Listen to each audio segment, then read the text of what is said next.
Danas pravimo čuveni indeks sendviča, ali na pipi gudi način. Prvo što pržimo jesu pečurke. Uzimamo tiganj, malo ulja, bacamo pečurke i čekamo da se isprže. A za to vreme sečem pipi salamu. Pipi salama je spremna, a tu je i hleb koji ćemo koristiti.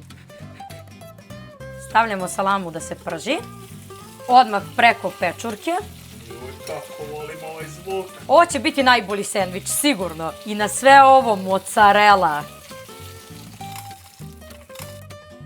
Pavlaka i paradajz, iceberg salata, malo majonez i najbitniji deo, pipi salama. Pogledajte samo kako ovo dobro izgleda. Mažem i drugu stranu pavlakom. Wow! Nije što sam ja pravila, ali čisto 10. Ostavite sub za još spremanja.